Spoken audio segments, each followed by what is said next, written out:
Good morning. Welcome again to Morning Devotions, and thank you again so much for our time together. Those of you at East Campus, this is your first opportunity for a worship explosion. Last week we had a tremendous night down at South Campus, looking for a great night also at East Campus tonight. Right now, I want us to come back to a little word called discouragement. Everybody gets discouraged. Even a great man of faith like Elijah. He calls down fire to consume the sacrifice at Mount Carmel. He has great victory. He turns the heart of the people of Israel back to God. And then he gets discouraged and begins to run for his life because one woman named Jezebel wants to kill him. We pick up the story in verse 4 of 1 Kings chapter 19. While he himself was on a day's journey to the desert, he came to a broom tree and sat down under it. And he prayed that he might die. I have had enough, Lord, he said. Take my life. I've had enough. Just not going to do this anymore, God. I've had enough. Now, God helps him overcome his initial discouragement. He has food, he has drink, he has a good sleep. And then food, drink, and sleep. I call it the food, drink, sleep, repeat for handling discouragement. But then when he finally comes before God at Horeb, God looks at him and says in verse 9, "What are you doing here, Elijah?" Now in verse 10 and in verse 14, we find Elijah saying the same words. I have been very zealous for the Lord God Almighty. The Israelites have rejected your covenant, broken down your altars, and put your prophets to death with the sword. I am the only one left, and now they are trying to kill me. Now, discouragement has a horrible effect upon our lives. Number one, it changes the way you speak. Your speech becomes very self-centered and very negative. I, they. You can always listen to the speech of a person and tell if there's real discouragement in their heart, because real discouragement focuses on their accomplishments and their zealousness, but on everyone else's failure.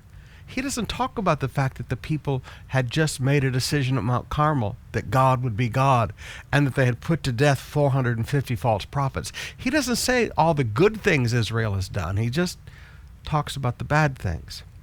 So in addition to changing speech, it changes perspective. You don't see things the same as everybody else sees.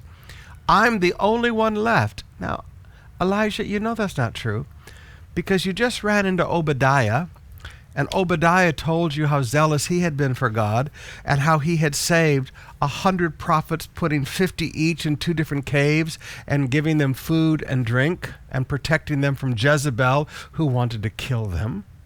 So he said, wait a minute, you're not remembering things that you yourself have just experienced. Sometimes I say discouragement gives you a very good forgetter. You forget all the good things and you only see the negative things. But also, his perspective on who was against him. I would not say paranoid, but I would say he had a different perspective. He said, they want to kill me. They didn't want to kill him. Only Jezebel. Even Ahab, the king, didn't want to kill him. Only Jezebel. But he says all of the people of Israel want to kill him. But I think the strongest thing is here. He said, God, I've had enough. And God listened to him.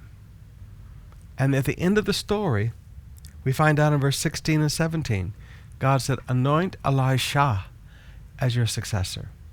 Now that's a very scary thought. But some of you are in leadership today and you've become very discouraged. And I don't criticize your zealousness. I don't criticize all the great things you've done for God. But something has happened that has brought such intense discouragement into your life that it's changed your perspective, it's changed the way you speak, it's changed the way you see things. Be very careful with telling God, I've had enough. Because when God looks at your heart and he sees that you've had enough, he'll take you out of that position of leadership and put somebody else there. Because he's mad at you? No. Because he's punishing you? No. Because he loves you. And he doesn't want you to hurt anymore. Sometimes, brothers and sisters, he understands that when you've said you've had enough, you've had enough. You say, well, Pastor Summer, what should I do if I'm really discouraged? I would shut my mouth because you're not seeing things clearly. I would shut my mouth because your perceptions have been affected. As my daddy used to tell me, Zip your lip. I would zip my lip. I'd go get some good sleep. I'd go eat some good food, very nutritious food. I'd drink a lot of fluid and get myself rehydrated. I'd repeat. I'd get more rest. And it's amazing how your perspective and your words and everything changes when you've had some good food, some good sleep, and you've rehydrated yourself.